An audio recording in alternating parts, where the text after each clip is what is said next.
Coup in America. We have to liberate America. This is a big issue for the American people, by the way. As you know, over decades, US congressmen have been entrapped one after the other by Israel to engage in sexual depravity with children, as Israel was secretly recording them on camera. And those videos are being used by Israel to blackmail these politicians to do anything Israel demands, or else the videos will be leaked to the public. I believe the same blackmail operation has caught many leaders in the UK and the EU as well. And that's why they all act odd and look soulless when they have to defend Israel's crimes, because they are under duress and can't reveal their plight to anyone.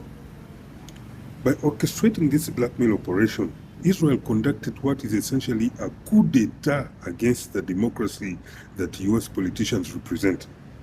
Israeli operatives have thus usurped the American people's sovereignty over their own country by blackmailing these representatives to serve not the interests of the American people, but the interests of a genocidal foreign country first. The politicians are then given their marching orders and talking points by Israeli agents under the Israeli organization called AIPAC. Every congressman or woman has a person they call an AIPAC babysitter who tells that politician whatever Israel wants them to do on any given subject. You could just as well call the babysitter a personal prison guard or a minder, just like in North Korea. One of the most important actions these politicians must take is to always approve US foreign aid to Israel every year without fail. But after the money reaches Israel, part of it is then sent back to America from Israel to be used by AIPAC to buy more US politicians and also fund the election campaigns of the other politicians who are already under Israeli blackmail, so that they continue serving Israel in Congress to vote for more foreign aid to Israel, which the politicians will again receive more kickbacks from. Basically, these politicians are being coerced to engage in a cycle of corruption and money laundering. These are federal crimes under US law.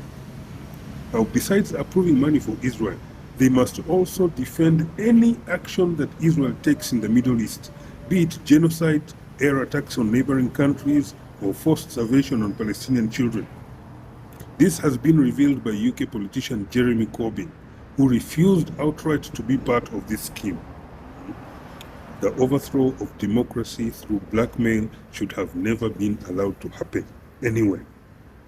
And all US congressmen who are compromised by this Israeli blackmail coup should actually report themselves to authorities, or else the people and the victims of their sexual depravity should make these politicians face the real risk of being deemed as willing treason collaborators against the people, right? Against the American people's sovereignty, against democracy, and against America itself.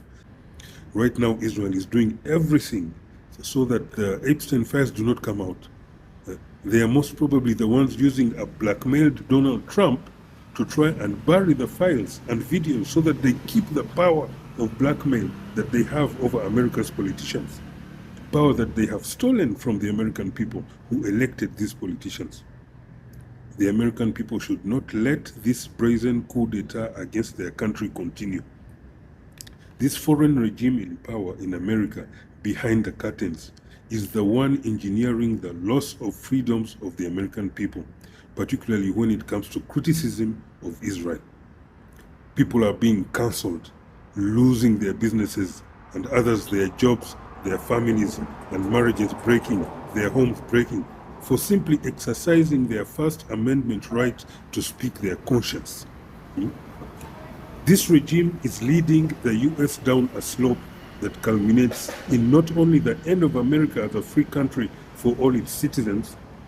If nothing is done, it ends with deranged genocidal Israeli lunatics ruling the world.